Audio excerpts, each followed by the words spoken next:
everybody, today's video is just gonna be a really quick manga haul. I'm not gonna pull all these off the shelves because I already have them all set up in order and I don't feel like doing that today. So yeah, I have a little bit of a haul. It's not even almost, it is entirely manga. And I was gonna put off hauling these, but you would have seen some of these mentioned in my most recent wrap-up in TBR. So I did want to just mention them, talk a little bit about what they're about, that type of thing. So yeah, let's just start. I have 4 items on my recently unhauled list, so I just want to get those out of the way. So I unhauled Firepunch. As I mentioned in my wrap-up, I didn't really like this series. It's really, really messed up. Some of the stuff that happens in it, and I get that it serves a purpose, but I'm just not that into the actual plot and what all is going on. I'm not that invested in the characters in order to continue this one. So yeah, if you're considering reading Firepunch, it follows, well, our main character. Where do I start? The main character and his sister exist in a world where a ice witch has cursed the world, essentially. And as a result, there's very limited resources. As you can imagine, this causes people in their society to fight and fight over resources, over food, land, pretty much everything, including other people. And the main character and his sister are blessed with a ability to basically regenerate their limbs, regenerate their body. Without spoiling too much, they basically feed their severed limbs to people. But I do want to give a content warning not only for that, but for SA. There is slavery. There is all kinds of abuse. Yeah, so I pretty much have to give trigger warnings for like everything under the sun for this one. The people in the story treat each other very horribly. It's really, really hard to read. But if you're willing to look past that, this may be something that's interesting for you. Basically, the gist of it is that the main character's sister dies, and they attempt to kill him, but he is perpetually on fire as a result, because his body can't die, but his body can't put this magical fire out either. So yeah, he is on a journey for revenge, essentially, and I didn't get that far. Like I said, I only read the first volume, but I was like, I'm not gonna keep reading this.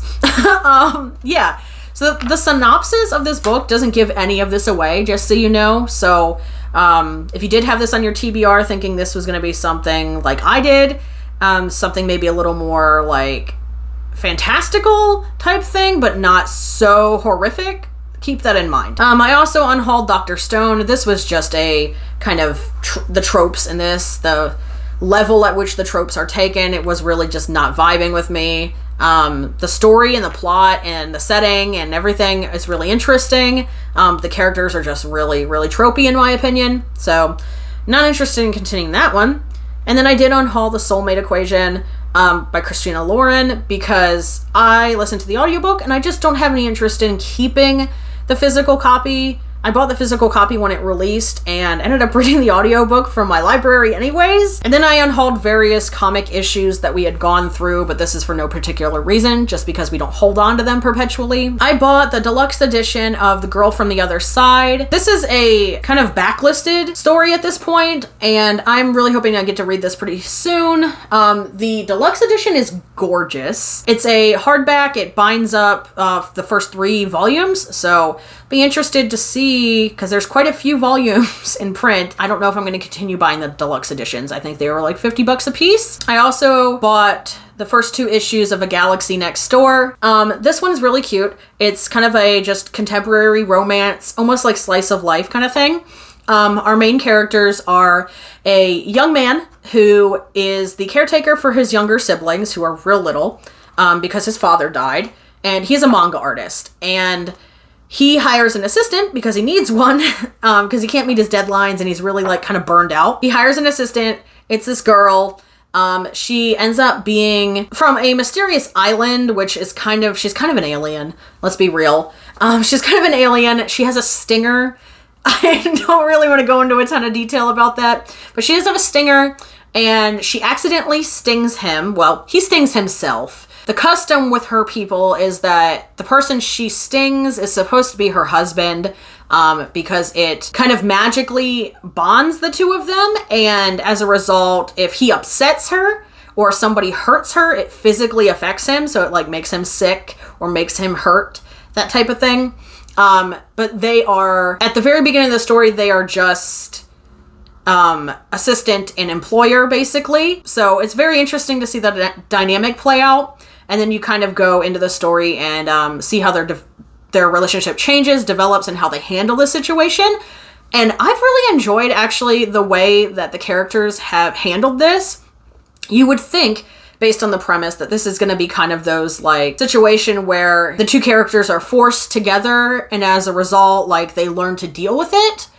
And while some of that is true, right out of the gate, the girl is not only, like, apologetic, and he's not only, they're both apologetic about the situation. There's a lot of discussion that happens between the two characters, and I find it really refreshing, personally. Regardless of the circumstances of them being connected in this way, they actually take the time to discuss and respect each other's boundaries and come to an understanding about the situation. Instead of the two characters just kind of being like thrown together into a relationship, you really get to see how that plays out in a really like healthy kind of dynamic.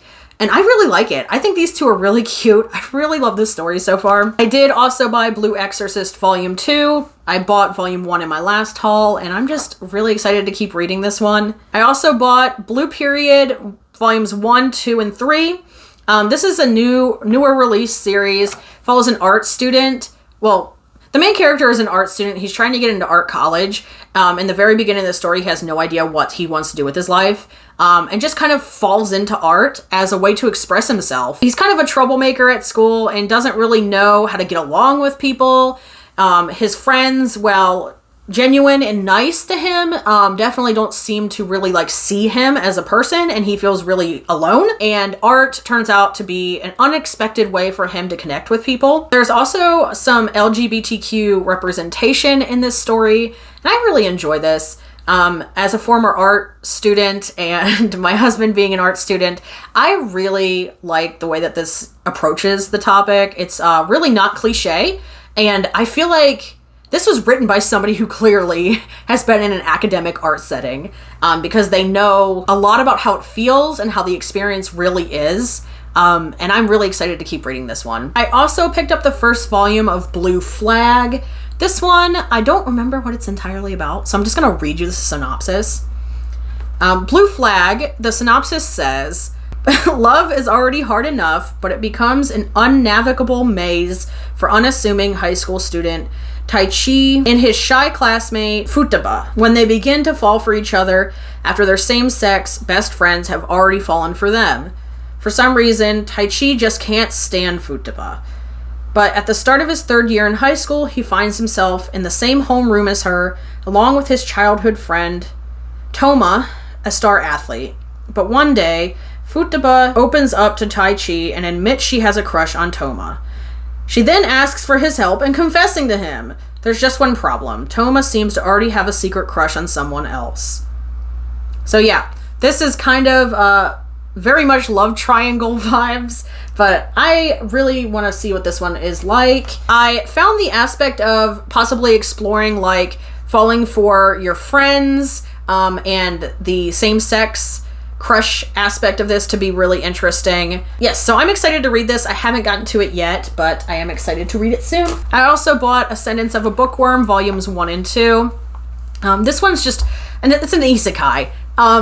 So the main character is transported to another world where there's no books, seemingly. There are books, she finds out. She's a little girl. She gets reincarnated. Our main character dies by being crushed by her books, which is a vibe, and is reincarnated or transported to another world into the body of a little girl, in a world where there's very few books. There are books, she discovers. Initially, she thinks there might not be. She does discover there are books, but they're very, very much like for the rich. And most people don't know how to read and write, and they're very expensive to produce. So it's all about her learning like how to make a book, how to write a book, like discovering how their world works. It's your typical isekai. but in the lens of a bookworm. I find this one really cute. It's just entertaining, to be real with you. I am going to keep reading it, but at a very casual pace. I also picked up Ghostly Things Volumes 1 and 2. I've already read them. This one follows our main character, who is a high schooler. She lives alone primarily most of the time in this haunted house, and you find out in the first volume that her mother mysteriously disappeared, and her father is a folklorist and basically researches and works with spirits. You quickly find out that she actually can see spirits, so it's all about her trying to figure out where her mom disappeared to and how to rescue her mother. Yeah, I'm really interested in this one so far. She kind of develops these like relationships with the spirits in her house and in her town, and this kind of has the same vibes if you've ever seen or read Mushishi. Definitely the same kind of like, she is a helper of the spirits and kind of solves their problems, simultaneously solving things that are happening for the townspeople that she lives with, but they're, you know, unaware that these spirits are causing the problems. So yeah, I definitely enjoy this one so far. I hope it keeps being published. I'm really nervous it's not going to be. And then I also bought To Your Eternity Volumes 2 through 5. Previously hauled the first volume of this one, and this is definitely really good. The art in this is stellar. The story is really interesting. It's definitely a fresh take. The main character in To Your Eternity is kind of a boy that can transform into other things. I don't really know how to explain this. Basically, the main character is an alien species that is sent to Earth to learn about the inhabitants, humans, plants, animals alike. Inanimate objects, and as a result, the main character can transform into things. So basically, once they are something, they transform into it, then they later can revert back to that. So in the first volume, without spoiling too much, the character starts off as a rock, and then a wolf dies near the rock, and it can assume the wolf shape because it can only do it once things have died, it seems, at least initially. And then doesn't really understand how to be a wolf because it was a rock. It wanders until it finds a village where there's a boy. Turns out this boy, that was kind of his pet. Yeah, and so on and so forth. So it's basically this alien species observing the world, and learning how to be things, eventually learning how to be a person. I thought this was going to be much calmer than it is, but it definitely is action-packed so far, so definitely going to be reading more of this one. And then I also bought Hanako Volumes 13 and 14. This is not surprising. I'm going to be buying these in physical edition from now on. I also bought Goblin Slayer Side Story Year 1, Volumes 1 and 2. I did previously read some of the original Goblin Slayer manga, and then unhauled it, and now I kind of wish I hadn't, so I'm just going to pick up Year 1, a side story, because I heard this was pretty good, and I'm going to just slowly buy back my old volumes of the original story. Yeah, so those are all of the manga that I recently bought. Let me know if you've read any of these down below and what you thought. As always, thank you for watching this video, and I really appreciate it. Like and subscribe if you want to see more from me, and I will see y'all in the next one. Bye.